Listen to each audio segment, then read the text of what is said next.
you're a new face for me.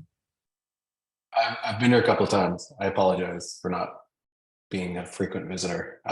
You don't have to apologize. I should apologize for not remembering you, but I'm not going to. No. I keep coming, and I'm in Canada, so quite a different time than you, obviously. But what time is it right now in Australia? 5:50 a.m. Okay, so this is before what I'm getting at is, so your email says that it starts on Monday at 6. That's right. Yeah, 10 minutes from now is when it'll be due to start. Oh, so this is early. Okay, you're just a little earlier, which is fine. That's fine. Yeah. Meet Jeff. He's another Canadian. Jeff, where are you, Jeff? Are you seeing the gallery view? Are you seeing everybody? Victoria, Mark. I couldn't hear that. Where was that, sir? Victoria. Oh, cool. I went to University of Victoria. There you go. Oh, and where are you? I'm in Seychelles, Sunshine Coast. Yeah. So not too far. It sounds like an oxymoron, Sunshine Coast in Canada. Oh, we're the sun. I was thinking about this yesterday. We're the Sunshine Coast that is not sunny. Because I don't understand the name at all. But when I Google Sunshine Coast Australia, I always see pictures of beautiful sandy beaches and sunny, which is not how it is here. It's usually raining. It's West Coast Canada weather. It's okay in the summer. It's aspirational. It's aspirational. We'll get there one day. Yeah. Are you telling me that the coast is a secret? Yeah, maybe. Can I ask, are you all, actually it doesn't matter. Like, am I the only one here that hasn't seen through the illusion of the self? Or no, I haven't. A couple more have joined, I think, since you walked in. Okay. Because I feel like the more I look and the more I try to see through this illusion, the more the suffering intensifies. And I was at the point this morning where I was like, fuck, what time is it? Is Vince's thing going on right now? And then I consulted the time thing and I'm like, shit, I'm early. And then I just thought I'd click the link anyways, and you guys are all meeting. But I'm taking this you don't know if anyone's ever heard of a meditation teacher named Michael Taft, but I'm taking a course that he's teaching right now about emptiness, and I'm just not getting it. And I went through Liberation Unleashed with somebody, and I just did not get the pointers at all. And and now I'm reading a book about emptiness, about seeing through the illusion of the self, and they're like, it's just like, what comes to mind for me, Mark, is that emptiness stuff is I don't know quite how to put it accurately, but okay, I'll say emptiness stuff is pretty advanced stuff. Okay, it's like you're jumping in way ahead of yourself. You've got to get through the first couple of fetters before you can get to the emptiness stuff. Yeah. Okay. Yeah, I mean that. Oh, sorry. Go ahead. We were talking about this earlier, actually, and if you've absorbed a lot of concepts that are further down the road, you might have to forget them or put them aside. I've definitely absorbed a lot of concepts. It's going to confuse you, worrying about emptiness when that's not the issue on the table. Yeah. And this is where we develop a lot of expectations. There's a lot of that stuff out there, a lot of the Zen stuff, a lot of the non-duality stuff, all is, and they wave it at you like a religion. You're supposed to just fall into it. They're not giving you step-by-step stuff to get through it. They just want you to experience it straight away, which is asking a lot of anybody. Yeah. That's my Mhm. thing. Another thing that comes to mind here, Mark, is that emptiness often is interpreted as a nothingness, a voidness. It's absolutely, it's nothing there at all. And when you dive into the Buddhist understanding of emptiness, it's really pointing to the fact that there's no independent existence. And at LU here, we're backing right up to that fundamental realization that there is no such entity called a me. Yeah. So Yeah, and I'm not. I would even not- modify that a little, Alan. I wouldn't say that I would say that nothing has inherent characteristics. That's what emptiness is to me. So we think an apple has got appleness, and it doesn't. We bring appleness to it with our mind. No inherent independent characteristics. Yes. Yes. Yeah, that's right. Yeah. That's it. Yeah. But don't worry about that for the moment, Mark. That comes later. That stuff. Okay. Yeah, great. Yeah. That's good to know, because I guess, yeah, I'm not necessarily understanding or seeing emptiness in my meditations, but even So a book that I I'd be started more reading. interested why you had trouble with the pointers, or rather what the trouble was that you had with the pointers. So you weren't getting. I guess I know what you mean, Vince, and I keep not finding a me. But you're not believing what. But that doesn't. Well, yeah, like it just doesn't translate to any kind of shift or anything. It's like even right now, I'm trying to understand like what it is about my present experience that is causing me suffering, and it's hard to pinpoint, and it's bodily sensations that I guess are like have a negative feeling tone, and it's grating on me all the time, like kind of like I've heard it explained like walking with like a stone in your shoe or something. Like it's always there, and it's just bothering me all the time throughout experience. And so of course with all these readings and teachings and pointers, it's like, look at who's experiencing that, and it's like, nope, I can't find anybody that is experiencing this, but it's still causing me pain. What you say about the stone and this shoe thing, and what you're trying to do is run faster to get away from the stone. Yeah. But no matter how fast you run, it stays in your shoe, doesn't it? Yeah. In fact, the harder you run, the worse it hurts. Yeah. So in order to get rid of the stone, what you got to do is stop and take your shoe off and take it out. But you've got to stop. So the way out of this stuff isn't to run away from it. You can't escape it. It's like your shadow. It'll follow you wherever you are. The way out of it is through it. You've got to investigate it. You've got to look at it. You've got to get into it. You've got to welcome it. You've got to surrender to it. And this, like when I sit and just be with it, I'm completely fine with it.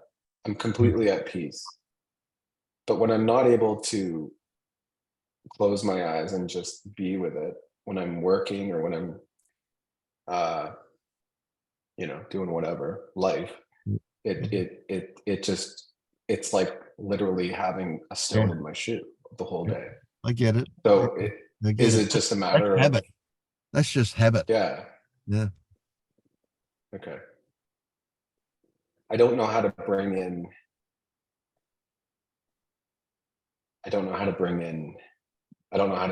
like this peacefulness into the rest of my life, though. Yeah. So you're under the illusion that when you sit and it feels good, that's because you're doing something. Yeah. So there's the first illusion for you to look at would be the illusion of control, the illusion of choice, of decisions.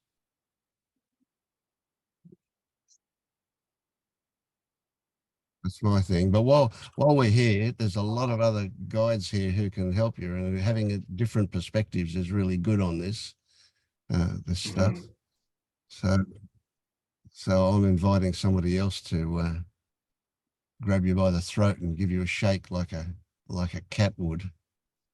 Well, I'll just make a quick observation that this is the emptiness that you're talking about. The sensation may be there, and it doesn't mean anything.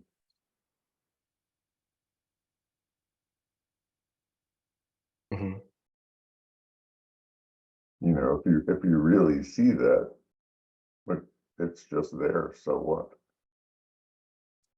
So when it causes me suffering, I'm somehow seeing it as me and mine. Yeah, when suffering story. You know. Yeah. And when you say it causes me, Yeah. so you seem to recognize what I was saying there. Yeah, well, just with my guiding with gosh, it's been a while now since we've talked, but I don't see him here. Yeah, and the app is amazing, where it's just pointers like, look at this, look for this, look for this. I still use that almost every day. I don't see a self. I can't find one. But it doesn't, like I say, it doesn't Yeah. Yeah, well, it's translate to any kind of you're freedom. looking for what's not there. Yeah, yeah, no, and I'll never find it. It's just, Yeah. So what if you started looking for what is there? all I can, yeah, good. I've done that, and all I can find is the sensations. All I can find is Yeah. the thoughts, the sensations. So what stops you from seeing the ramifications of that? Stops me from seeing the ramifications. Only being able to find thoughts and sensations. Yeah. I mean, that's brilliant. It's, Yeah, what you see, the sensations, what you can see is great. yeah, But you're not I guess, getting what that means, so to speak. yeah. I guess another I'm just I'm reaching here. You guys may see the fallacy of what I'm about to say, but Jeff pointed out earlier that I'm probably loaded with a bunch of concepts through a bunch of previous teachings, and I've also spent a lot of time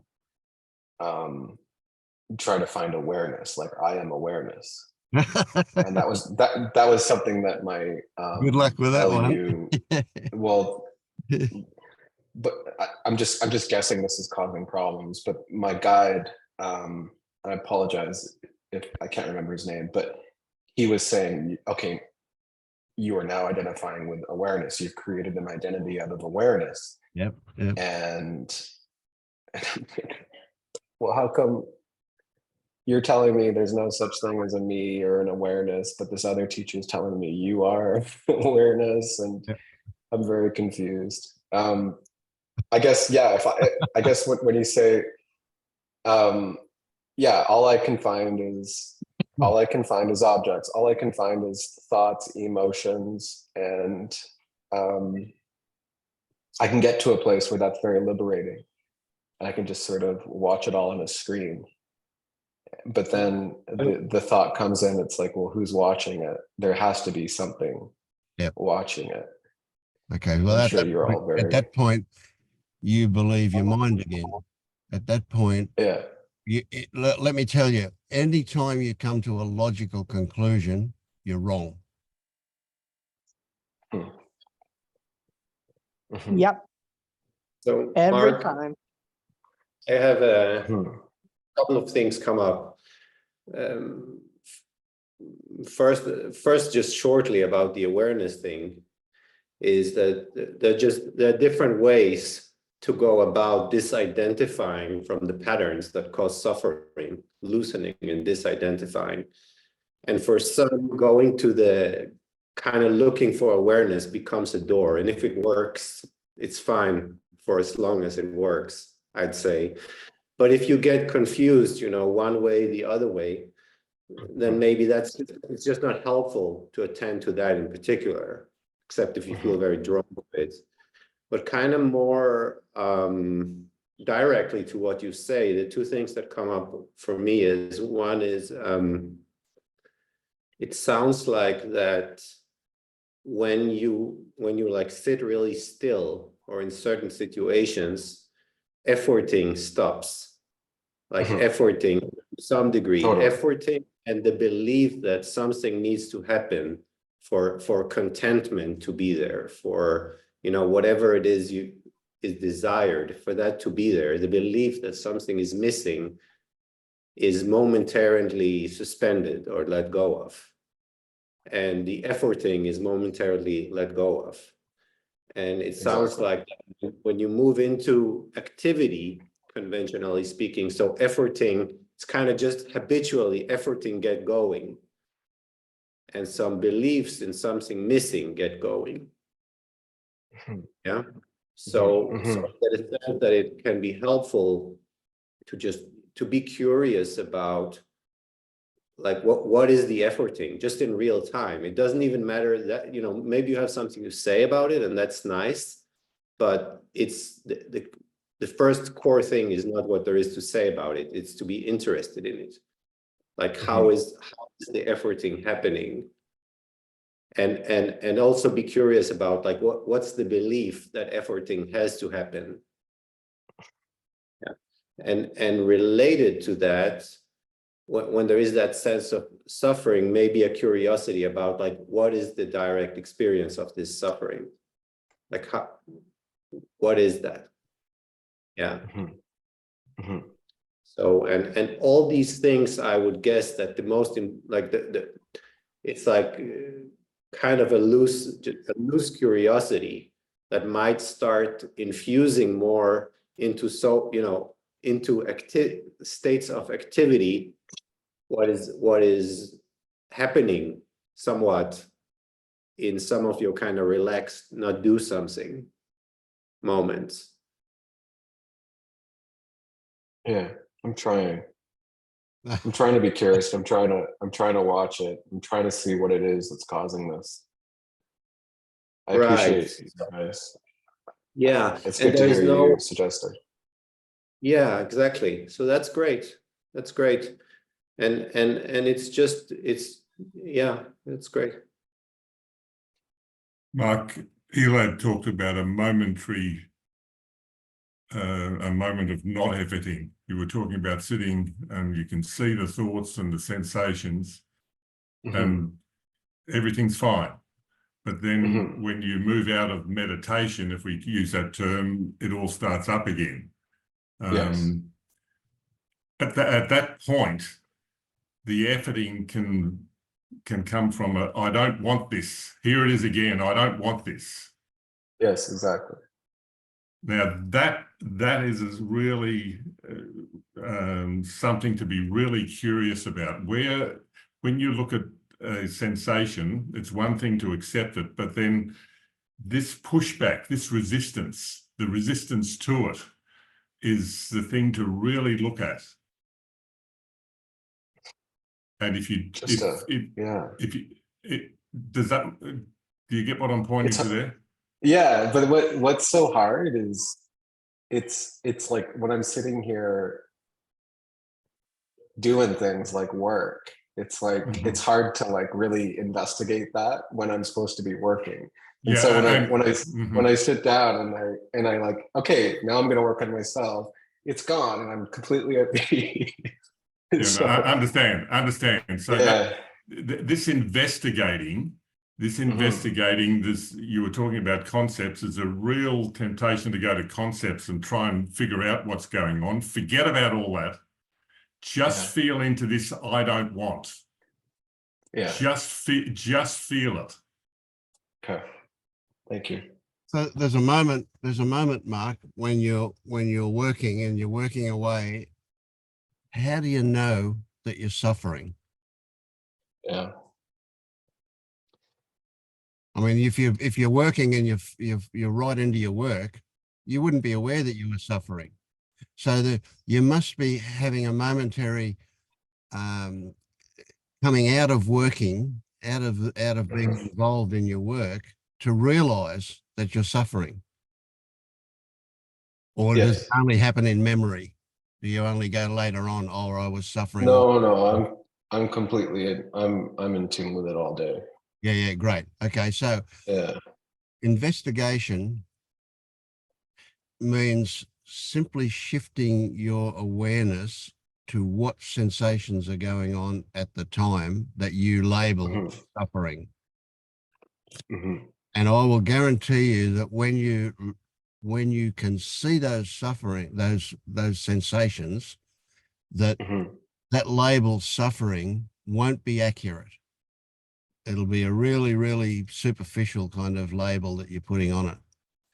But anyway, what I would do is I would give you an exercise to do. And that exercise would be that every time you realize that you're suffering, or go further, every time that you realize that you're lost in something, that you laugh.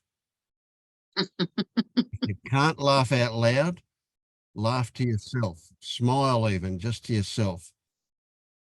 Every single time. And what you will do there is you will develop new pathways in the brain that will mean that you'll become aware of it more easily and more quickly.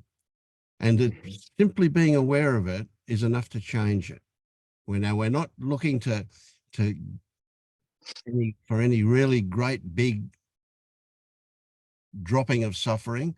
All we're doing is looking to be aware of the fact that we became aware. We're looking to be aware of the fact that we recognize that we were suffering, or that we used a label of suffering over some sensations. And if you can do that, if you can, that's a habit to develop. So you'll miss it. Sometimes you won't realize until hours later that that was what was happening. But the moment you recognize that it was happening, smile, laugh. If you can laugh out loud, that's better. Right? A big smile, even if it's to yourself. Put your hand over your face and laugh into your hand, or smile into your hand if you're in public and you don't want to have to explain to people what's going on. Just do that. But that laughing, that smiling changes your physiology. That will develop different hormones will flow in your body as a result of doing that. But you will also set up a trigger for yourself to recognize when these things are happening sooner and sooner and sooner. So I would say, if you've got that clear in your mind what I'm asking you to do, and you do that for a couple of weeks, is all it'll take. Things will change for you to start with. Don't worry about anything else, and don't make a big deal of that either. Don't go, oh well, there's a job I've got to do. Right? It'll happen or it won't happen. If it happens, enjoy it. If it doesn't, the moment you realize it hadn't happened, that's the time it has happened. That's realization that you're looking to celebrate. And I would add, when you're fired for laughing inappropriately, laugh at that too. Yes.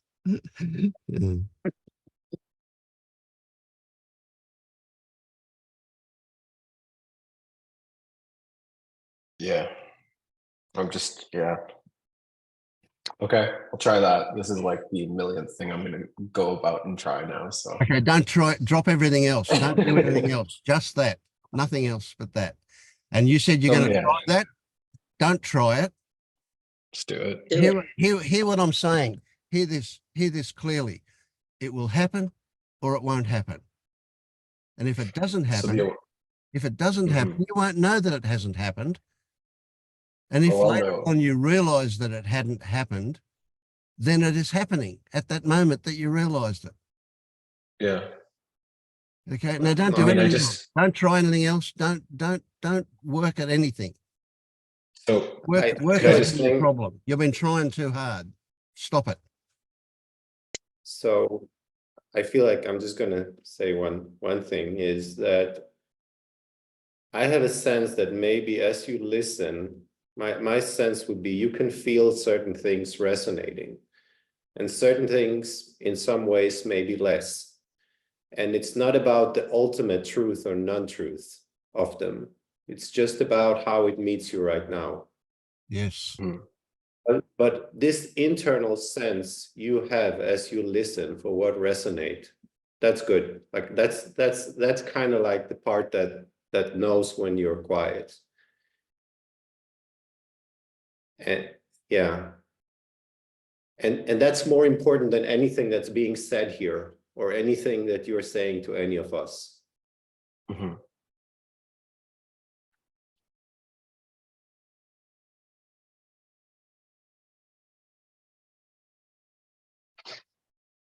It's just what I mean. I feel like what makes this so hard is like I feel like there's a big part of me or whatever that understands all of this, like that understands exactly what you mean, but there's just something still there blocking me from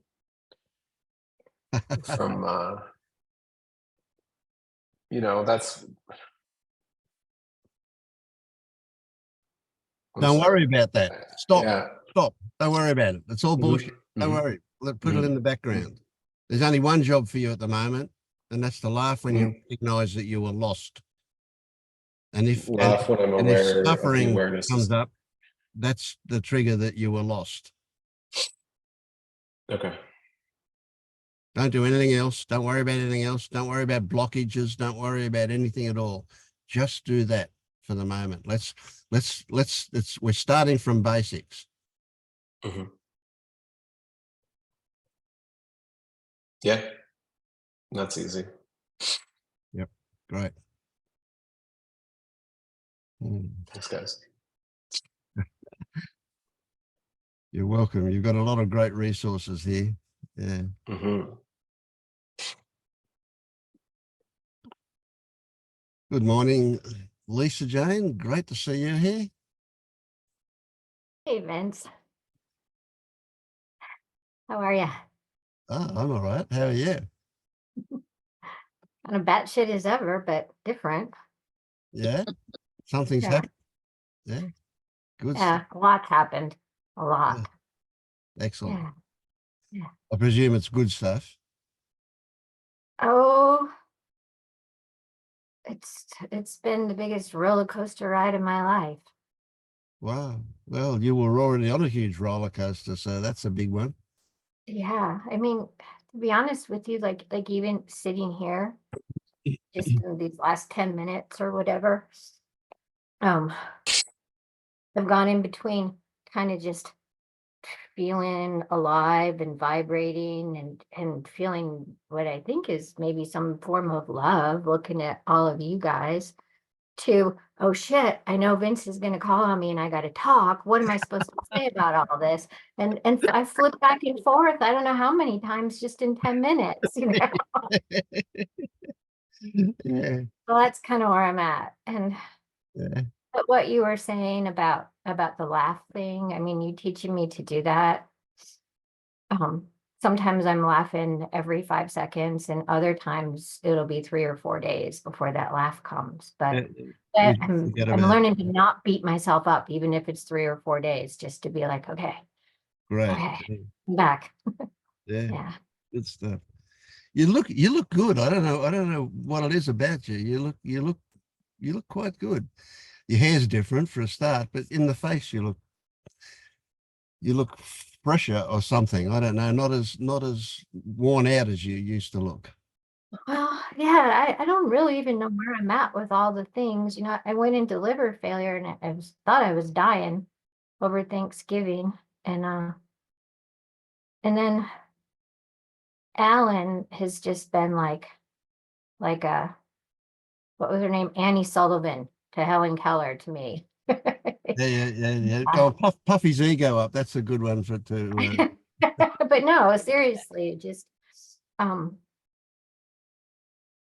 yeah, something, I was fading, and I don't have any idea what happened in my memories all over the place about it all, but one morning I just got up, and there was like, I felt like this light that was like in my lower chakra area, Yep. and it reminded me like of a lightsaber from Star Wars, but it was like just like trying to like rise up. And it Yeah. seemed when I got up that's kind of where I was operating from, and like my legs and my arms were like noodles, but that was kind of like propelling me forward. And Yeah. things have been really different since then. Right. Yeah. It sounds. But yeah, it's been pretty rough too. Yeah. Sure. Yep. Yeah. And now, It's like, funny how they can both sit together. You can feel good and bad at the same time. That's interesting, that one, isn't it? yeah, or go into both extremes, and yeah, it's I'm kind of all over the place. Yeah. Lisa Jane, can I just jump in here?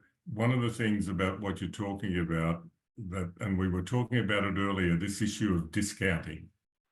As I recall, this is something you said that you'd noticed many times in your life, but had basically turned away from it.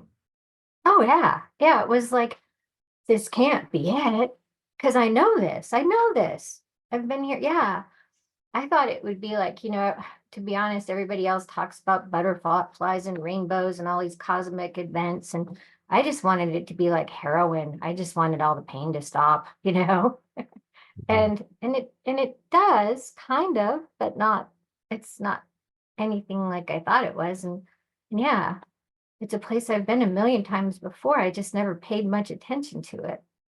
Exactly. Yeah. That statement, I just want everyone to take that in. Yeah. It's huge. Absolutely. I never paid much attention to it. There's two ways that we come at this experience of finding there's no self. One is to see who we truly are, but then also to see what's blocking us seeing that. And the doorway that you came through, Lisa Jane, there was to see who you truly are, and you discounted it many times. And then the other stuff starts to rise. But I just want to point that out, that this not paying attention to it is something that is so natural for us in our relative world. It's human nature. Why do the news channels not sit there and tell us all the good things that's happened today? Because we'd all go away and do something else. But tell us the bad stuff, and whoa, that gets our attention. It's human nature. It's a survival thing. We're really tuned to pick up on the shit that happens, on the threats that are there, on the bad things. That's our nature. It's human nature to be tuned into those things, and we discount the good stuff because we're so intent on finding the bad stuff that might threaten us. That's just our animal nature, so to speak. And part of what we're doing here is not overcoming that, but recognizing it. Yeah. And Lisa Jane, I don't know whether you feel up to it, but just to talk about how it seemed to disappear and come back again, is that something you wanted to just talk about? Yeah, it happens all the time. But it's getting easier, but in the beginning, when it would go away, and I would go, because I've always just pretty much lived up in my thoughts. It was the only safe place when I was a kid. And so the other thing that I'm doing is I have no idea like what I like and what I don't like, because I've done everything in my head. I like what I think I should like, or what other people think I should like. And I don't really, I've never experienced things to, I don't know how to explain this very well.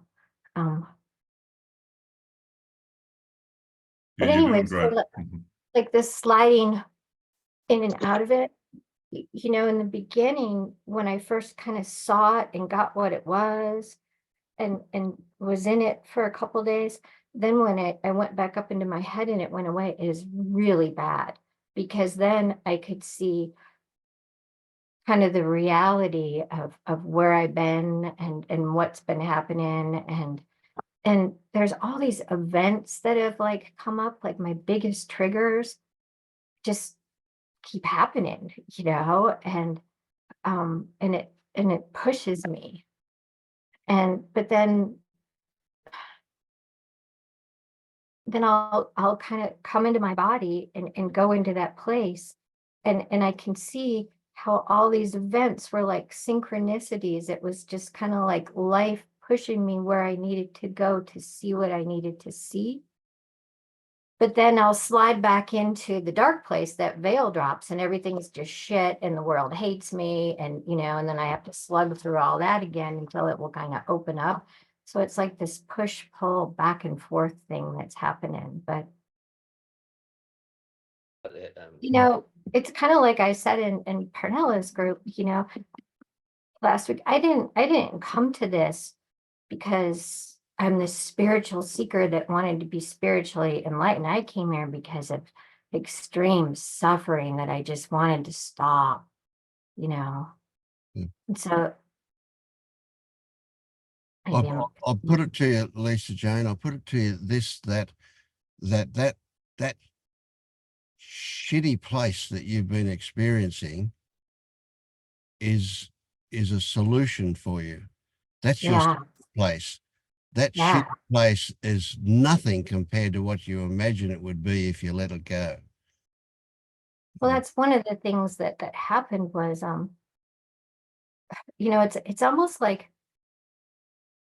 it's not like I'm reliving traumatic events, but like there'll be a situation that comes up that's a little bit similar, but I will go back into that original thing. And, you know, a couple of weeks ago, it got so painful that I thought that I would rather die than feel those feelings I felt as a child. And Yeah. I was right there, you know, and then something told me that if I dove into the bottom of Hayden Lake when it was 17 degrees out, that it wouldn't make any difference, that it wouldn't go away, or that wasn't the solution, that I just needed to stay with it. And it was terrifying, but it was better, you know. Yeah. It's hard Yeah. to go and feel that stuff from my childhood. And you know, then I want to make up all these stories and do all these things, but it's like you guys are saying, it's just feeling those feelings and trying to stay with it. And it's the hardest thing I ever done in my life. But Yeah. there's nowhere else to go at this point for me. Mm. And yeah, and that's what I found was that as a little kid, that was my belief, that if I suffered hard enough and long enough, that they would see me and pay attention to me and love me. And I'm still doing it, you know, in a way. Yeah. Yeah. For But sure. yeah, Well, yeah, the safety and the suffering, it's crazy, but that's where it's at. The amazing thing is you can see all of this stuff. You can see it all. And we're talking to Mark earlier on, the same thing. You can see stuff, but you can't, the ramifications aren't happening. You know, Yeah, it's that disconnect. And so that's kind of where I've been at, is kind of the back and forth, you know. And but something yeah, has changed. I can just looking at you, it's definitely you're different to the last time I saw you. Something has changed, even though it may not seem like it to you. and there's like this whole art to like when you're in the flow, or whatever you want to call it, you know, when those veils of darkness lift, that, you know, at first I'd realize that it had lifted and I was there, and then as soon as I'd realize that, it would go away and I'd go right back into suffering.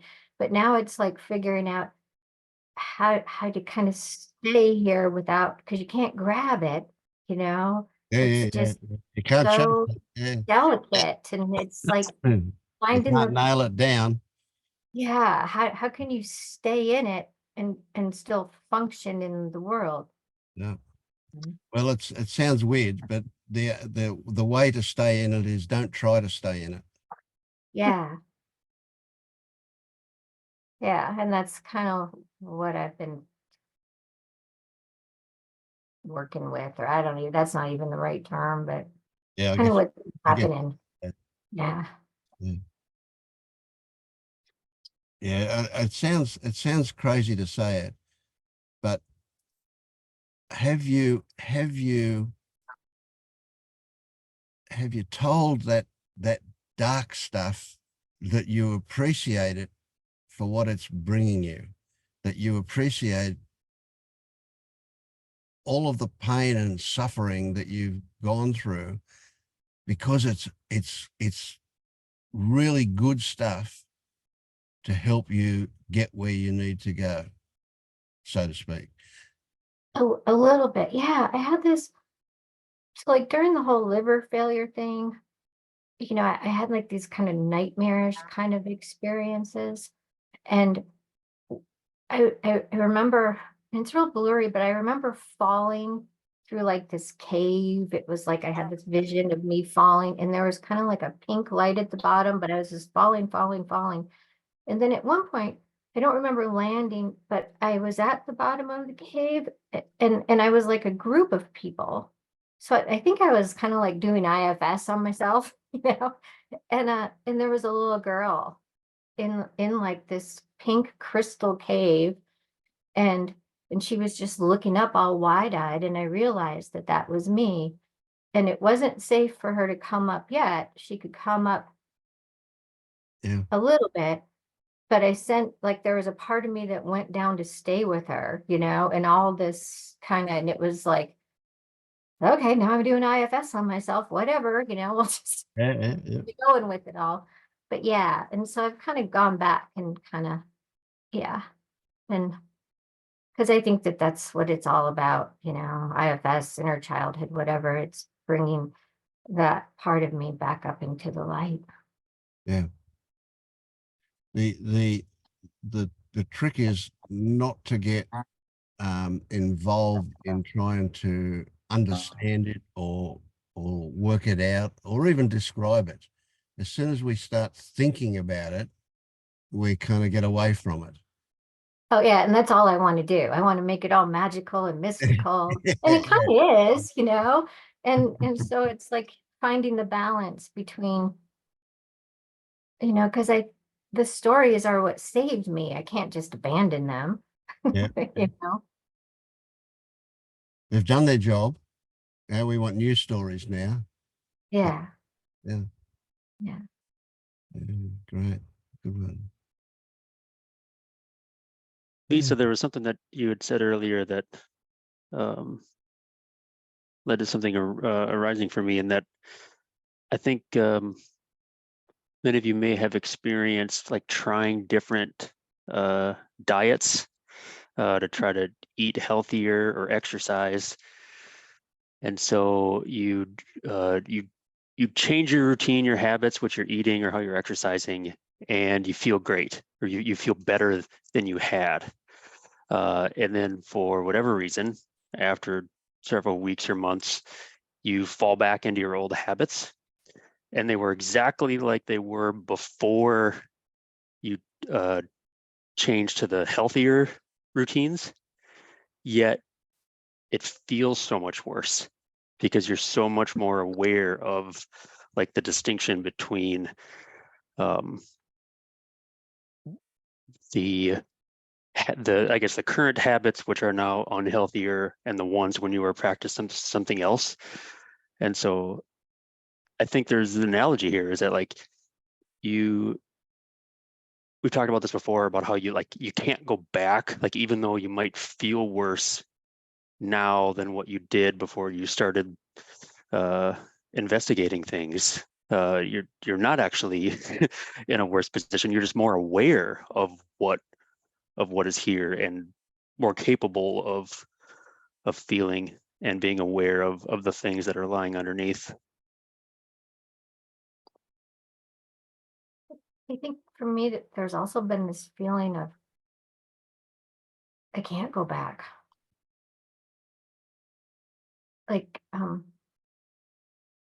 even if I wanted to, and there's a part of me that wants to because that's the safe place, you know, even though it's horrific. But Well, there's no going back. There's just yeah, it's like it crossed a line, you know. Well, for all of us, there's no going back. But what Jeremy's saying, I think, if I interpret that right, is he's saying it seems like we're going back because we're more aware of it. That's what intensifies it. It's not actually that we've gone back. It's just that we're more aware, and therefore the intensity is higher. Right. There is no going back. It's painful, Everything's you know? forward. Yeah. Mhm. I guess it's harder to be there. Yeah.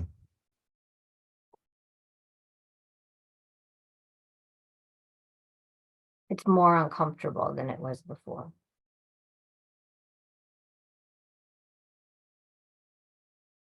Yeah. It was there before, but we were, in a sense, numb to it, or diverting ourselves into thoughts and stories away from away from those sensations because they were so painful. And now we're more aware and, I guess, open and capable of being with them and accepting them, and so you you actually feel them now instead of ignoring them unconsciously. So it does hurt. It is more painful because you're aware of the pain. Well, there's that thing where now I know how it can be, and I know that I can feel that too. It's not just something that other people can have. Now, I found that I have a lot of these really twisted, deep beliefs that have come up through all this, and they're very childlike, but they're still very real. Oh yeah. Yeah. You know. So I mean, I had this huge belief that God, the guy, you know, that I learned in my Christian childhood, just that guy hates my guts and he is out to get me, and he's been gunning for me my whole life. And as soon as I slide back into that dark place, that's it. Oh, the universe has done it to me again, you know. That's my first thought.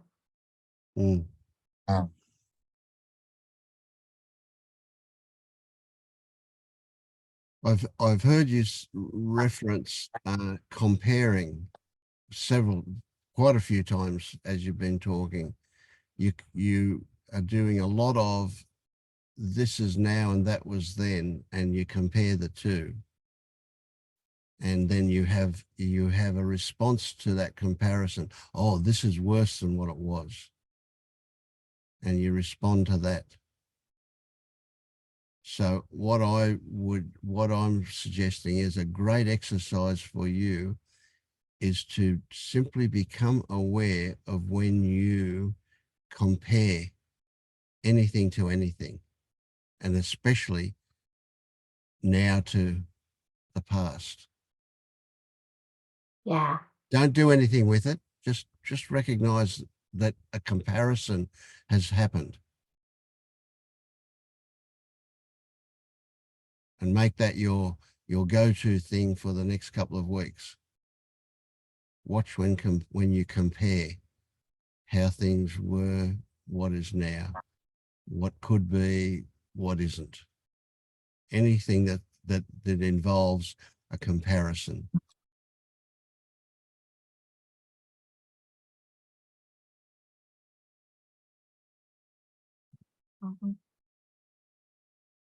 How are you, Lindy? Where are you up to on this journey? Hi, Vince. I really don't know. I'm unsure about where I. Yeah. It's been a long trail. seems. So I'm just very unsure, really.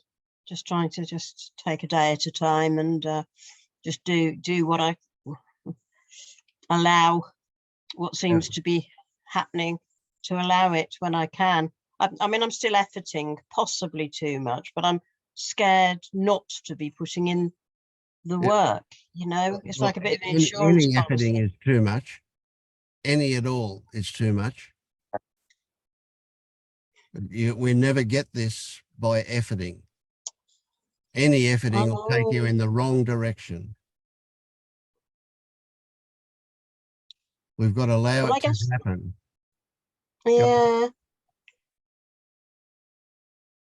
The thing is, it's so easy to get completely distracted and just sort of just get on with the day-to-day stuff of life, and just this, you know, and for this, I'm just not sure I'm at a point where I can just trust the process is just going. You know, I feel I need to be doing self-inquiry and noticing the sensations and stuff. Yeah, okay. James down there knows what you're talking about. Who, sorry? It's okay. Yeah, it's a really common one. You know, we're brought up to believe that hard work is good, and if you're relaxed and doing nothing, that's bad. Right? But things happen when we're relaxed and doing nothing, and when we're working hard, all that happens is hard work. Yes, I suppose for me it's quite an effort to relax and do nothing. Yeah. My instinct is to just keep going, whether it's just with the minutiae of life or whether it's this, and this feels much more important than anything else, because I've had enough of life as it was. You know, it's got to be different. I'm just really pissed off with just because I've tasted this. I know what it tastes like. You know, I've had glimpses. I'm just questioning now whether I did have an awakening way back. But I love it. We've talked a lot today earlier on about that one particular one. Yeah. You've had glimpses, and then your mind has jumped back in and said, oh, this can't be it because I'm, whatever. It's a good one. Yeah. We discount those glimpses, don't we? We make the doubt thoughts much more important than the glimpses we've had. Yeah. Well, I guess I've heard from people, and people have said, oh, that was just an experience, let it go. It's nothing like that. Don't listen to anybody but me. I'm the only one that says the right thing.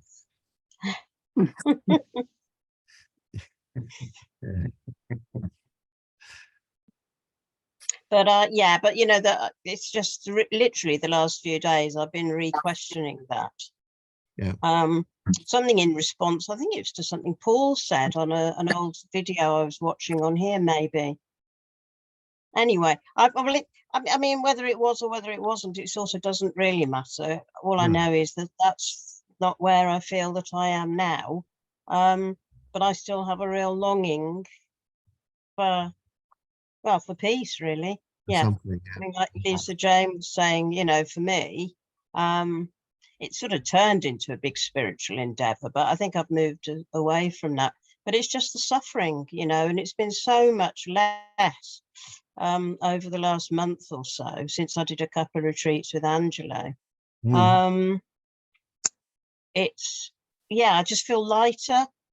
Most of the depression has gone, a lot of the anxiety's gone, not all of it, but quite a lot of the old shit just going round and round in the head just seems to have dissipated, which is completely fantastic. But obviously I'm quite scared of losing that.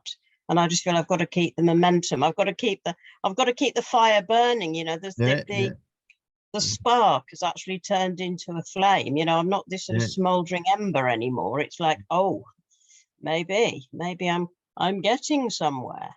Yeah. Let me tell you, when you get there, you'll realize it's nowhere. You know, you heard the old saying about mountains were mountains and then they weren't mountains and then they were mountains again. Yeah. Right? Or before enlightenment, chop wood and carry water. After enlightenment, chop wood and carry water. Yeah. Well, my last sort of big experience, sort of prolonged glimpse, 24-hour glimpse, was very much like that. It was very real. It wasn't, there was no bells and frills or anything, it just was exactly the same, but just, it's just like I'd changed my glasses and I finally saw more clearly. But, as you say, the mind did come in now after only 24 hours. And I mean, we're talking 8 or 9 years ago now. And anyway, whether that, I mean, it was important in a way, but how important, I just don't know. I'm not kind of. Well, one of the things I'm repeating myself here today, but one of the things that came up earlier was that there's no going backwards, right? You have a glimpse, and then it seems like that's gone, but it hasn't gone. What's happened is you've allowed more stuff, new stuff, to come up, even though it's old stuff, right? But you've now there is a new allowing, if you like, for that stuff to come up. It's always forward. Never backwards, always forward, always forward, always forward. So you have a glimpse and then you seem to lose it. You haven't lost it. You've just got new stuff to come up to deal with. Yeah. And the best way to deal with it, that stuff, is to welcome it. You love it. I'm learning that now. When I say I'm working or efforting, it's much more that the effort for me is to stop when my mind goes off on one and all sensations come, to actually stop, sit and just feel. But that feels like quite an effort because it's unusual. It's a new thing for me to do. The efforting for me is the stopping. Yes. And I'm hoping that will become a bit more natural. Yeah, for sure. My favorite koan is, how do you do not doing?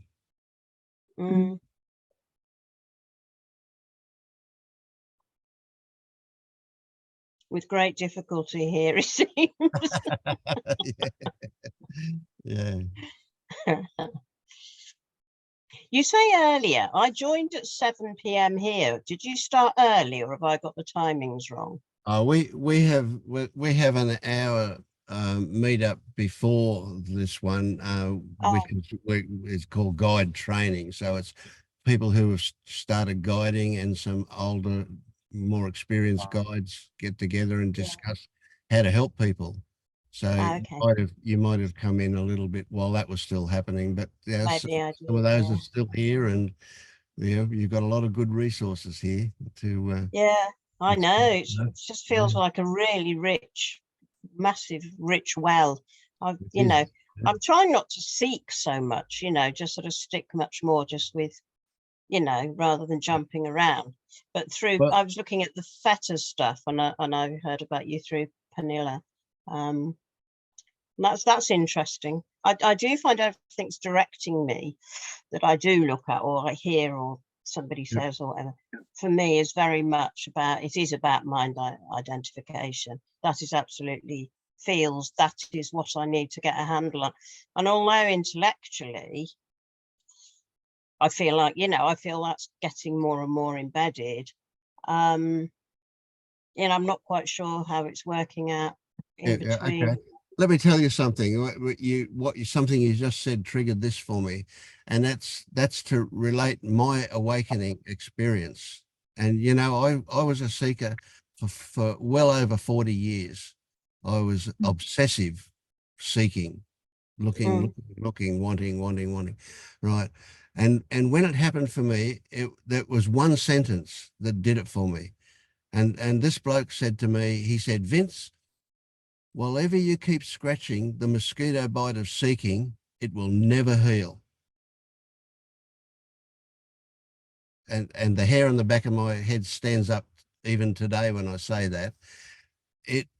I got the realization that I cannot be a seeker and be awake at the same time. in order to be awake, I have to drop seeking. And that led me to the fact that whatever it is that I'm experiencing, whatever it is, no matter how I label it, good, bad, or otherwise, whatever I am experiencing is something that I become aware of after it's happened. It's already finished. It's a done deal. And so there's 0 point in wanting it to be different. So shit or otherwise, this is it. And there was just a falling into an acceptance of that for me. That one sentence changed my life. Mm. And I suspect that that might be good for you too, although you're looking at me like it's not getting there. Well, I don't know. I mean, you know, but surely being here and asking questions and talking is still seeking, and yet it feels really valuable for me to be doing it. Yes, yes. Well, I do also recognize that in the past, I got a high out of seeking. I got a high out of reading and listening to audio books and so on. I got really, it was almost like a drug, you know, I got quite high. I used to listen to Jed McKenna audio books every time I got in the car for ages, for 6 months probably. I went through his books several times. It didn't help me wake up, but I got high on it. It was lovely. And I think seekers are addicts. I think that's true. Yeah, I'm not quite as well, I still seem to be doing a lot of all that, but it's not quite as obsessive as it was. It's just a more natural way of life for me now. This is Sure. really all I'm interested in. But I'm doing lots of other things as well. Just you know, I mean, life carries on. I'm not jettisoning everything else, but I just feel very drawn, you know, when I've got spare time to spend a lot of it to carry on inquiring. I think I'm just clear what I'm inquiring, clearer what I need to do now, rather than just listening, you know, actually turn it back on myself and look, I think. Yeah. Well, now that you know that, you can drop it. I did LU 6 or 7 years ago, but it just didn't really take me anywhere. I don't think I was ready. It just made me really mad. I got really angry. And the poor woman who was trying to guide me, God, I just felt so sorry for her, because I, you know, my little angry little defender came up. Yeah. But I have considered whether it's worth doing, you know, whether it's worth me doing that again, but I've no idea. You know, it's there as a possibility. But I think coming here would be, you know, at least as useful, really. Yeah, I just realized, you know, I used to read and listen to those things and get high on them, and then after waking up, I never read another book in 12 years. I haven't read a book. You know, I watch a video on any of this stuff and I just get bored straight away. You know, I don't. You know. But then I realized what I've done is I've swapped doing this stuff for all of that. So I'm still obsessive about it, but I'm doing this instead of reading about it and watching it and listening to it. But this is a better high. I love this. This is great. Yeah. So yeah, get as soon as you Lindy, wake, would you say get you into talked about guiding. Yeah. Sorry, Al. I was just going to say, Lindy, you said there's kind of a difference happening, not so much seeking. Would you say there's more curiosity and inquisitiveness now? I think there is. I think it's finally taking on a bit of its own momentum, rather than me having to push so hard at it. I think there is. Yeah, it does. There does seem to be something. But I don't know. I mean, I'm very wary of thinking that or even saying it, because, you know, is that just another story coming from here? But Sure. But there is a bit of resonance with what you just said, and I'd like to think that's true. This feeling of seeking is that there's something missing, and when Vince talks about the high he gets, he's got such curiosity and inquisitiveness now. There's nothing missing. It's just this awe of life.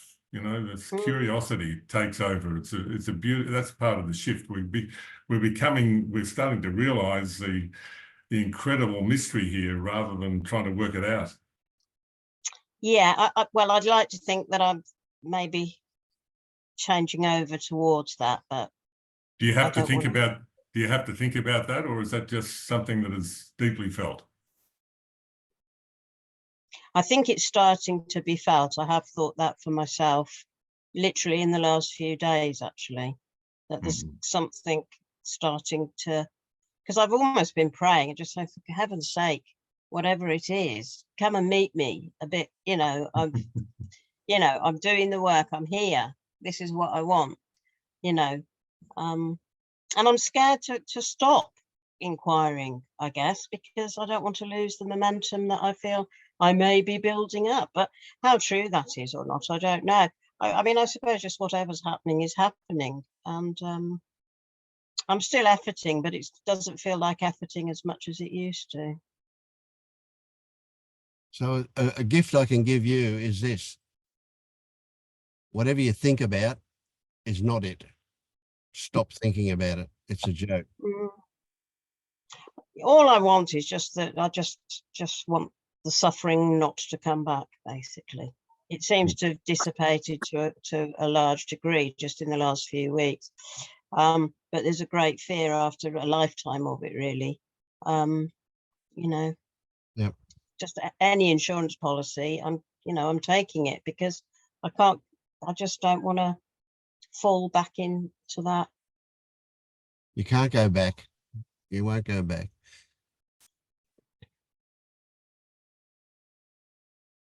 Yeah, efforting is definitely one of your crosses. Yeah. Okay.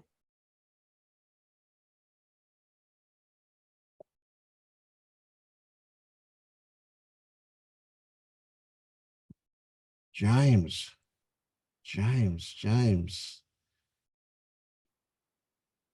Vince.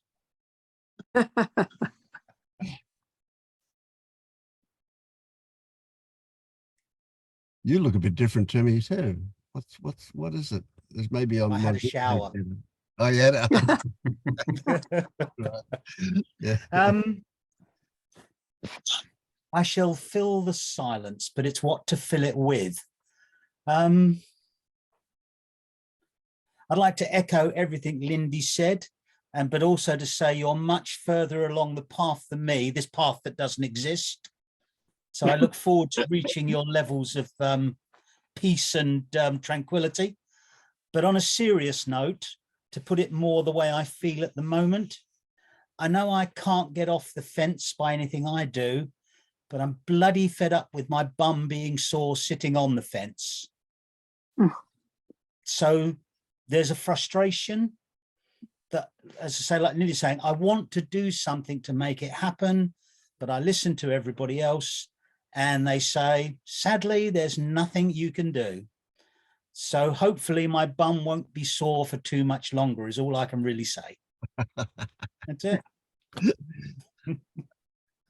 What I say is, yeah, enjoy the sore bum. I will try my best, Vince. I will try my best.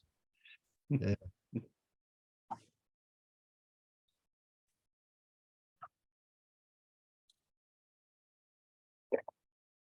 You don't jump off the fence. You don't get down off the fence. You just fall off it. It's interesting when we've been sending messages back and forth, and I agree with basically everything you've said to me in the messages. Yeah. And that just adds to the frustration because I think, yes, this is right. This is where I want to be, let it happen. If I believed in a God, let him strike me with lightning and let the thing happen. But, I don't know what else to say now. It's frustrating beyond belief, but as you said, there's no going back. So, reread Jed McKenna, go to bed listening to the podcast of Angela Dundillo. Stop all of that. Stop. Come here on a Sunday. That's it. Yeah. James, you talk about this fence. Yep. Is there a fence? Oh, that's purely a metaphor. I have no idea if there actually is a Well, fence. no. Like, Yeah, but you said you're sitting on the fence. yes. So tell us Okay. about the fence. Right, I will tell you. I think what I'm trying to say is that I'm not who I was, yeah, by this journey, by this reading, by these discussions, you know, that something's changing, but I haven't changed to the point where I've had the realization. Oh, okay. So perhaps hang on. Just go back. So what's changed? Yep. What's changed?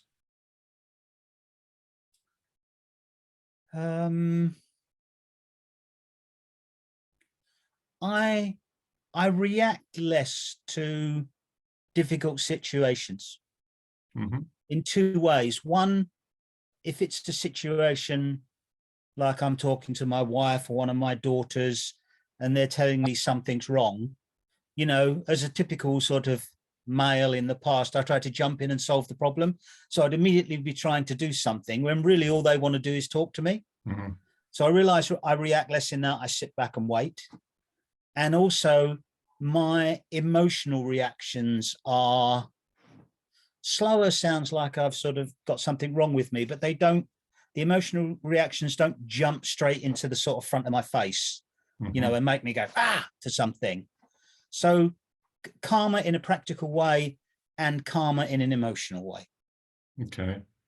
Would you be willing to be open to something that you're not expecting here? Yeah.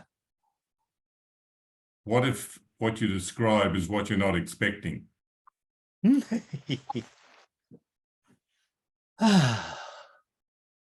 That is lovely. How does it feel? It's nice to be peaceful. And is there anything else to be done? Not in this moment. Right. That's all we, hang on. What else have you got other than this moment? Tell me when that starts and ends. I missed the beginning and I can't catch the ending because it goes past so quickly. So it's all you've got, but you can never catch it, right? Yep. We had a young man in LU just recently who, this is his words, he says, this snuck up on me so quietly, I didn't even realize it had happened.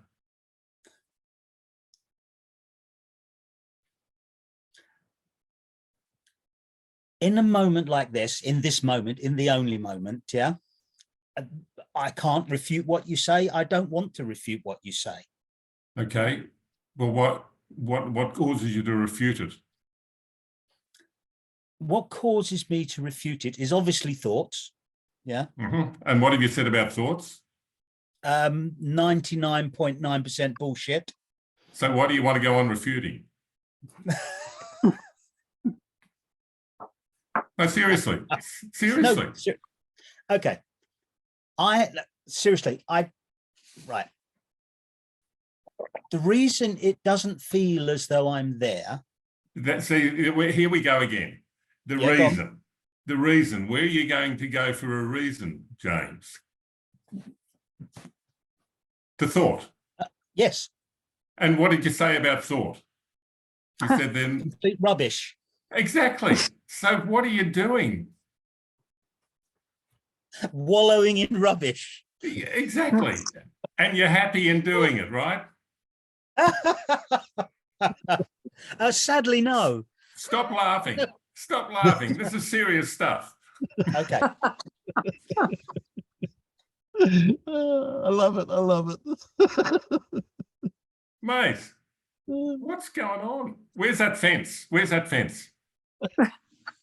I have no idea. No, exactly. You're clueless. Isn't this beautiful? Being clueless, yes. Yeah, well, just stay there. That's all you got to do. That's all you got to do. Don't stop. Keep going. Keep going. This is good. I love it.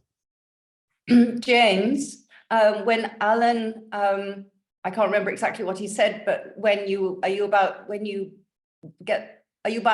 ready to receive the unexpected or something? Is that what you said, Alan? Something. Yes, that's right. Yeah. Are you willing to accept the unexpected? Yeah. There was a palpable moment.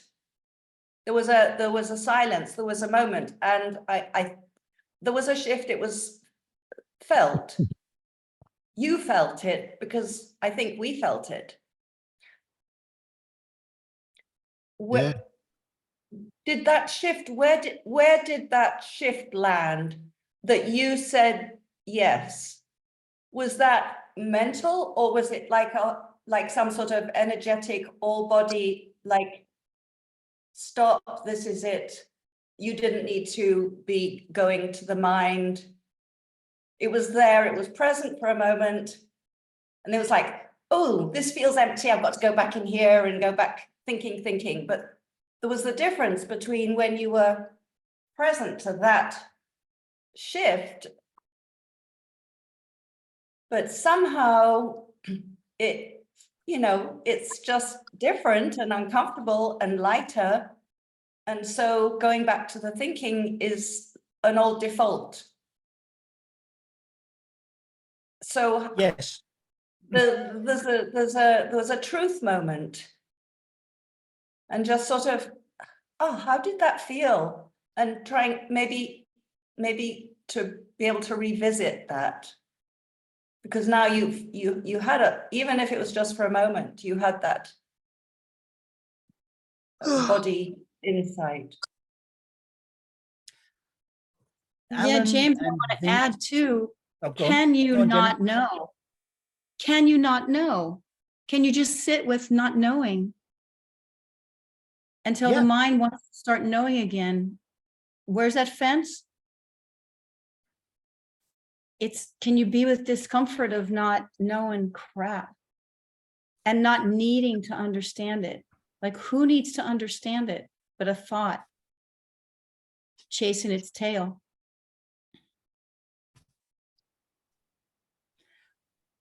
I'll tell you what happens for me. And thank you for that beautiful description, Rowena. When Vince and Alan and Paul kick me occasionally, which is great, by the way, there is a moment where, as Rowena spotted, where I go, okay, yep, it is all complete bullshit. Sit in the moment, breathe, this is it, yeah? And then I think it's something Dan said a few weeks back, that there's all this rubbish wants to keep coming in, yeah? And shall we say I'm not very skillful at keeping it out at the moment. Perhaps that's the best way to describe it. Come on, James. Come on. You're back in it again. Yes. So stop. Where's this fence? Where is it? Come on. Okay. You're in the put this present moment. You no. I I'm don't here want now. Yeah, and just be there. Let's not stimulate any more thinking. Just be there. You get the idea, James, that you've got to stop that stuff from coming back in. Don't stop it, welcome it, but recognize what it is. That's all you got to do. That's right. When Alan was talking to you, and I was laughing almost hysterically, I felt like I was having an awakening experience. It was great. I loved it. And then what a downer when you bloody started thinking again. God. Yeah, and you were also trying to convince us about your story and the thinking. You were trying to convince us that you hadn't had that moment when we all palpably were with you with it. Absolutely. Yeah. I think You we'll don't have just to go leave you there, anywhere, James. You're already there. You just don't know it. That's all. Now, here's a good one. You say that you recognize that 99.9% of your thoughts are bullshit. Well, you don't. You think that. Yes. Right. What a good place to leave it, Vince. Okay.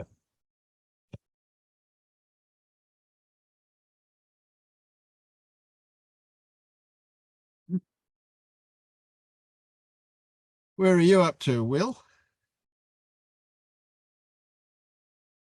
Hi, everyone. I think I'm right where you just left off. I think 99% of my thoughts are bullshit. Where am I up to? Last night I did the I listened to this meeting on Monday, and I don't know, I felt a bit of a shift. And this week feels like something's moving, but I don't know. I did the Prunella put up a meditation about dissolving everything, and I did it last night.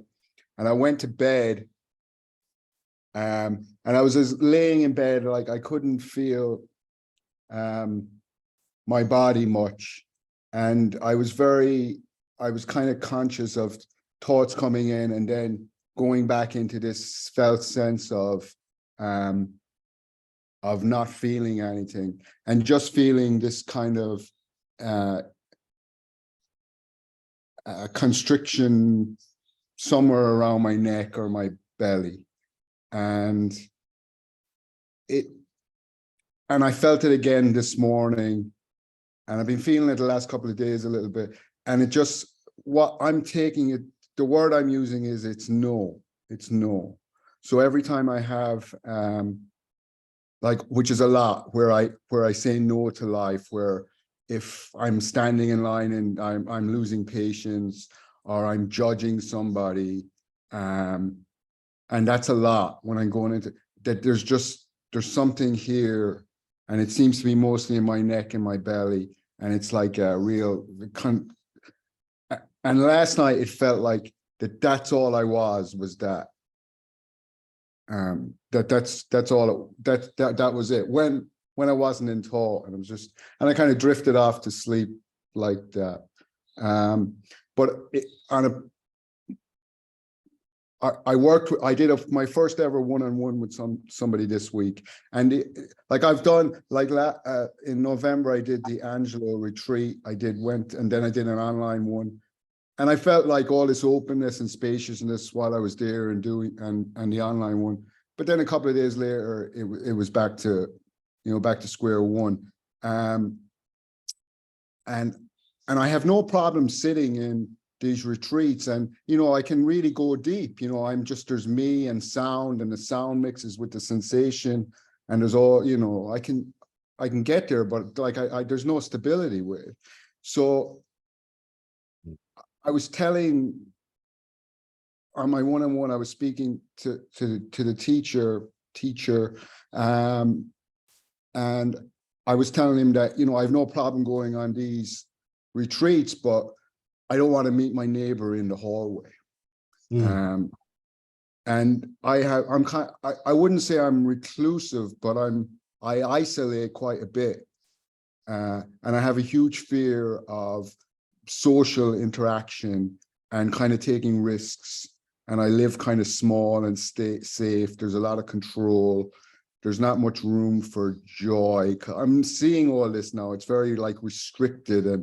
And so what I've been, doing the last few days is trying to put myself in more social interactions, just seeing somebody in the elevator, or complimenting somebody in a grocery store, small things like that, and then feeling into my body, feeling the restriction, feeling there's always a contraction, and feeling into that. That's what I feel like I need to do more of, to like interact more with people and then stay with the feeling, because I don't want to feel the intensity in life. I don't want to live life on some level. I just want to be on a cushion, but that's not living life. And when I want to be able to, I want to see if I can stay with my discomfort, and it's just when I'm interacting with people, or soon after I interact with people, or put myself in situations that are a little beyond my comfort. So that's kind of where I am.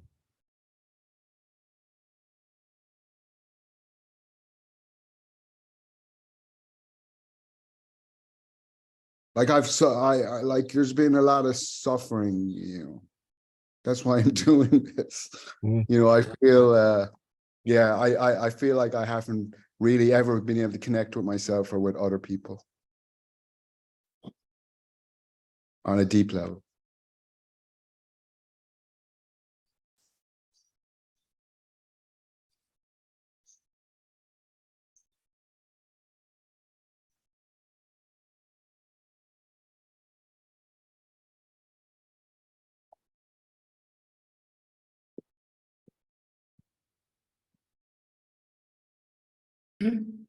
Will, if that no has served you throughout your life as a defense mechanism, as a survival mechanism, it strikes me that you're working with it in a very gentle and courageous way. Just allowing it to be there, but also that's the sensation to be there, but also going deeper into it. Going in deeper into it, which is the only way to go. And so it just strikes me that that's very beautiful, the way you're hand in hand with that deep no within you. I have a refusal. I just call it my refusal, and I sort of sit there with that and gently sort of say, okay, there's the refusal. But when I go into the sensation of it and I lose the label, it's just a sensation, and little by little, because it's allowed to be there, without even actually, I'm not as brave as you as to sort of push through circumstances, but it's just being there with it and saying, oh, okay, you're there, I'll give you a bit of attention, and then just noticing, just noticing what happens afterwards. That's just wanted to share that. I really relate to what you said, because I think I've lived my whole life that way. And I've done a lot of meditating recently and stuff. And I'm realizing more and more that pushing yourself to go out isn't necessarily bad, but the key that I have to realize is that I'm not my personality. And because I have a negative negative view of my personality, it makes it really rough to succeed doing that. I think as long as I can realize that I'm perfect the way I am, and that's a hard realization, but because I'm the awareness, I'm the perpetual awareness, the unending awareness, and as that, I have nothing to be ashamed of, or there's no inhibitions. But I'm not saying that's an easy thing. It's not easy for me now, but I've made progress. But it's by trying to realize that the reason I'm so afraid to put myself out there is because I believe I'm a person that doesn't exist. I don't know. I don't know if that makes sense, but that's the way. I mean, that's what I feel about it. I decided I was going to go to this party, and I haven't been to one for a long time. And I've been trying to meditate and just tell myself that, I don't have to have a good time. I don't have to get anyone else's approval. I don't have to make conversation if I don't want to. And if I decide I want to leave, I can leave. And all of it's okay. And who I really am is just okay. I mean, there's nothing wrong. I mean, if I am the infinite, eternal awareness that I am, how can I be hurt?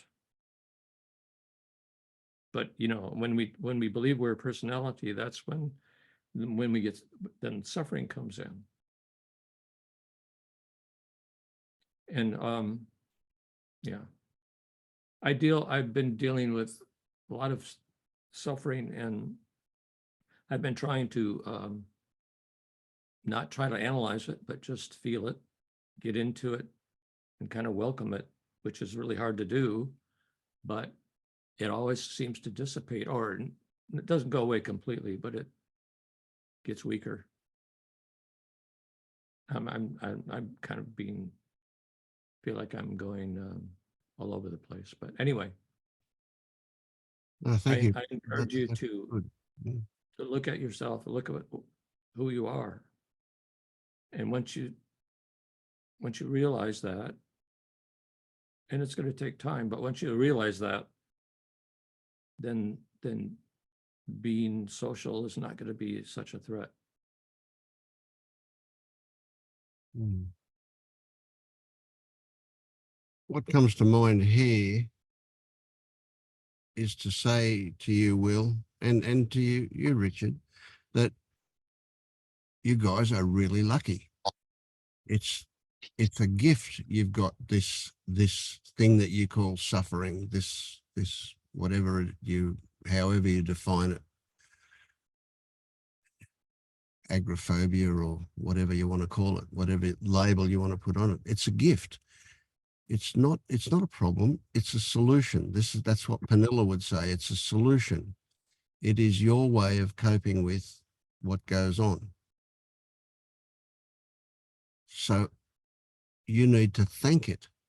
You need to be grateful for it in order to appreciate what it can bring to you, the discovery that you can make about yourself as a result of that.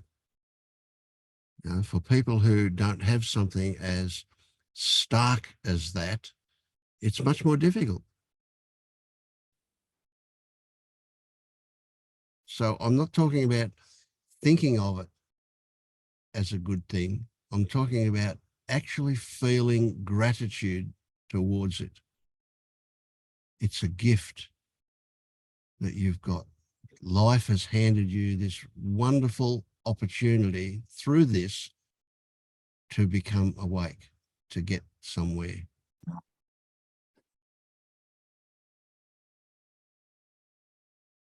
I know every part of you is probably screaming at me right now saying, no, it's just suffering. It's just bad stuff. But just consider that this is your opportunity, your unique opportunity that it's presenting for you to become aware of reality.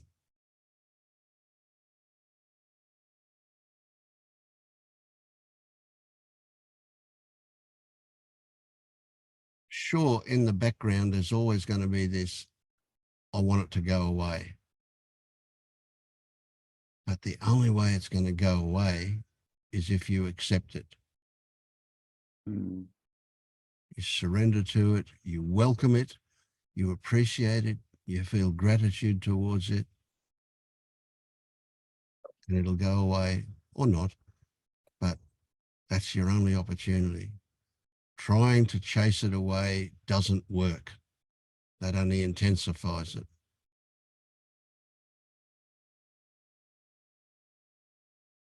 You can, well, what you were saying, Richard, that can minimize it somewhat, but it's still going to be there until you accept it.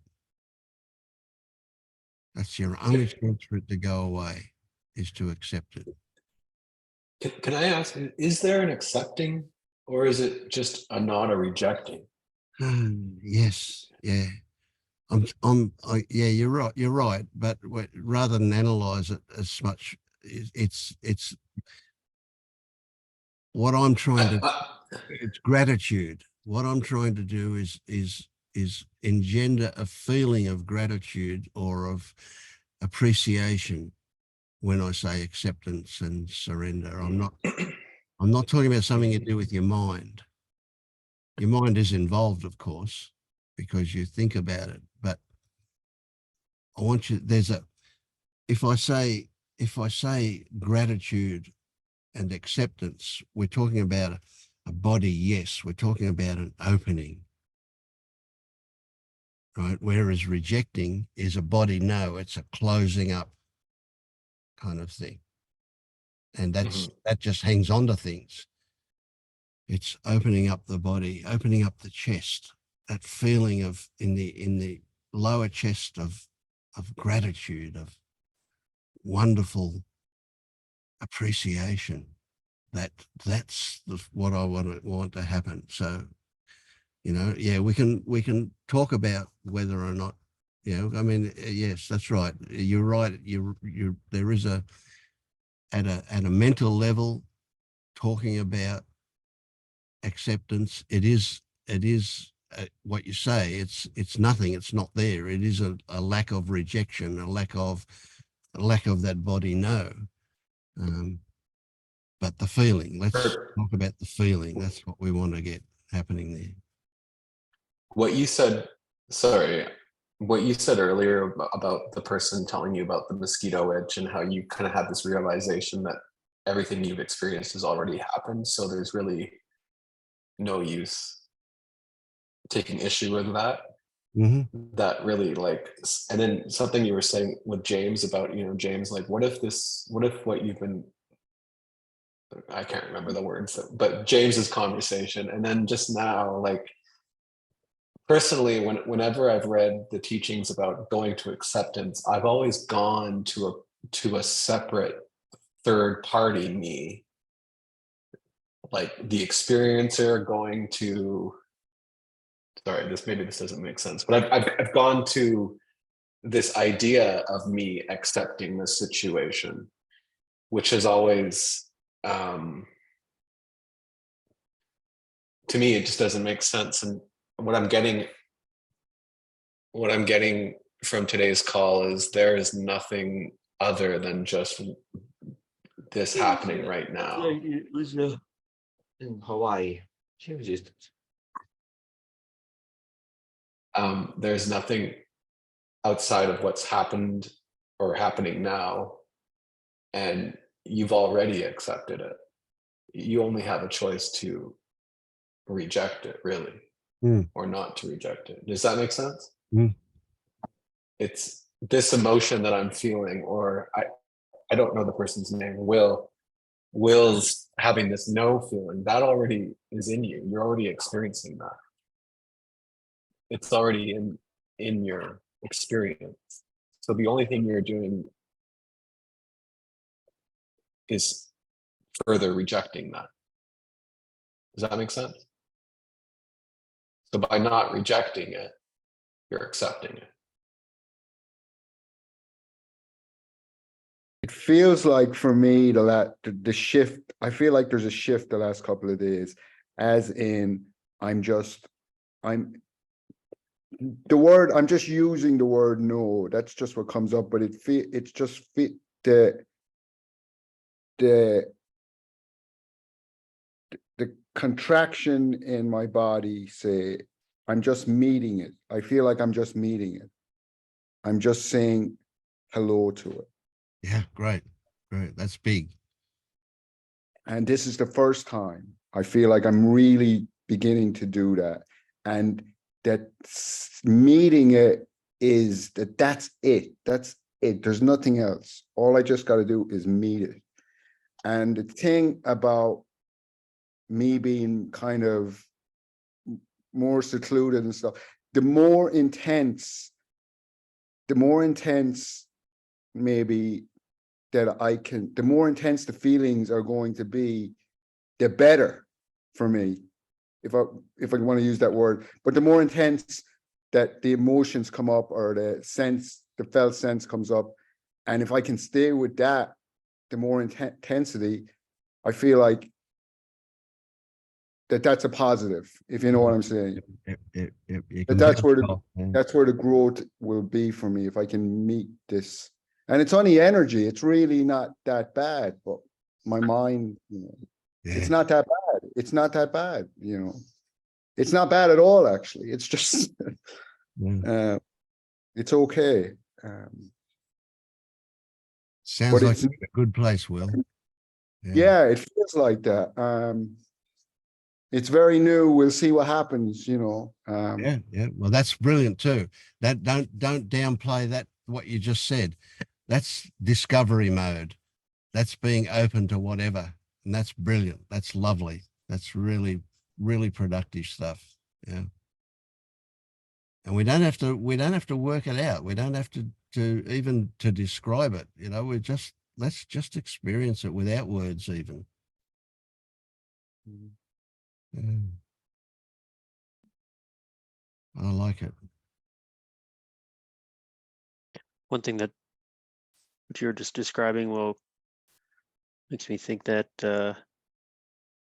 like going into either acceptance or rejection is like a doing, versus what I hear from you is just being aware of what is already like is rejecting or accepting happening. Like I don't have to there's no active doing in those situations. It's just like, oh, this is interesting. I feel some contraction, or I feel some openness, and just leaving it with that, and not trying to turn it into something else that it isn't. Like, yeah. Sorry. I just, for instance, this morning I go to 12-step meetings. And this morning I went to one, and I can be very judgmental, and I've gotten over, like, I've no control over this, what happens in my mind. But like this morning when judgments came up or whatever, it's I could feel it in my body. So I just went into my body, and this is amazing. You know, I'm judging this person, but then I'm just dropping into my body, and then I'm connecting with myself, and I'm also connecting with the other person. And it's just such a I don't know. I was going to Brilliant. It brings tears to my eyes listening to that. That's fantastic. Yeah, great. Love it. Sheer beauty, Will. So I just want to put myself in more situations where I can practice. Kind of. Yeah. It's good. Yeah. Life will put you there, don't worry. Yeah. Yeah. Yeah, I had a realization when you were talking too, that when we say I'm going to try to do something, it's all mental. It's all in the head, and you're not in the head. That's great. Yeah, I love it. Have you found yourself responding differently in situations that you weren't like so-called trying to put yourself in, but just going about life, and something happens and you've noticed sensations in your body, and like, oh, that's interesting. Well, it's very new to me, but I'm just, if I see somebody I'm interacting, I was coming up on the elevator from my 12-step meeting, and the guy in the elevator, I just let me talk to him. I just asked him how his dog was. I haven't seen him for a while. I never talked to him before, I don't think, but I always saw him with a dog. And he said, oh, my dog died, he said. And the dog was 13 years old. So I knew the dog was old, and he was really like, it was a few months ago the dog died. But I can disassociate, you know, a lot. But I felt like I could really feel his grief. You know, I actually felt grief in my body as he was telling me, and I was talking back. And I've gone through my whole life, you know, not really feeling much. But I felt pain as he was talking to me. And it was, you know, I really felt the pain. So Will, I want to ask you, was there a sweetness to that pain? I wouldn't have said it at the time. There was a sweetness, but I mean, I felt there was like my mind came in and said, wow, this is, yeah, sweetness. There was a lightness to the pain, maybe. Yeah. Right. Brilliant. Love it. Yeah. And I would say to you that what you experienced was sadness, not grief. Yeah, Yeah. grief has got a lot of stories about it shouldn't happen. And sadness is just a body thing. Okay. Yeah. Yeah. Lovely. God, I love these meetings. They're so good. That's yeah. Ah, who else? I haven't seen you here before, Joe. I've seen Janine, but not you. Hmm. Put me in the hot spot. Well, no, I'm just teasing. Janine, my wife, obviously, we're both on spiritual paths. So like non-dualistic teaching, I vibe with very closely. So, but there's a little subtle difference. Like for me, I'm more. I've kind of been doing like the headless way, which I'm sure many people are familiar with, and also I'm a Zen practitioner. So but before that, I practiced many years following a guru and doing through like trying to intense meditation and trying to do it through effort and all this and Shakti Pa. But lately, I really been trying to stay away from any term like awake or versus non-awake. And I just, for some reason, and this is just from my perspective, but it creates like a dualistic trap in my mind when I start saying awake. So it's like I choose to think of it more like I'm, am I in balance right now or am I out of balance? So there's moments in my life, like the last few days, I've been getting back into balance, just simply by just sitting and doing chikantaza and just playing with my dog and just really simple, moments. But other times, yeah, I feel like I could relate so much with Will for what he's saying, because I love to meditate. I could do sessions and it feels great. It's such a almost like a pristine environment, but all of a sudden then I'll leave the meditation and have to drive to work for an hour, and it's just like, you're dealing with people on the road and and then, of course, my analytical mind says, well, we've never evolved, as humans to be able to deal with such high speed frequencies. So of course, our brains don't necessarily know how to handle it. And then so I just give myself a like meta practice, a self-love for getting so triggered by all that.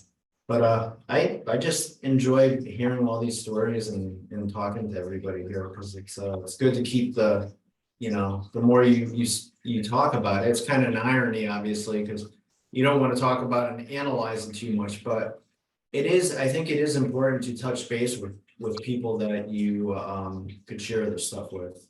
Absolutely. Yeah. Thank you. Good. You're welcome.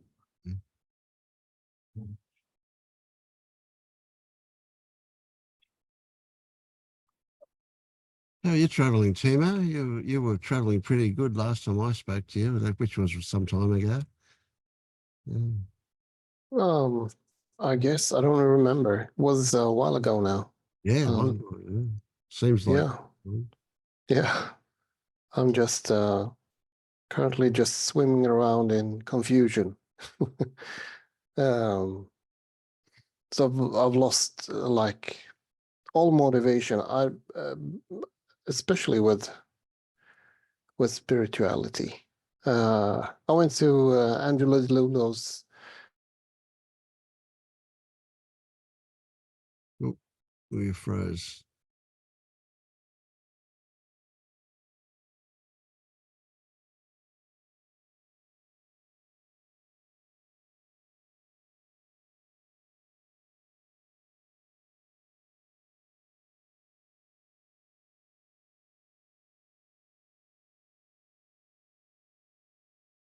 Oh, well, shitty internet.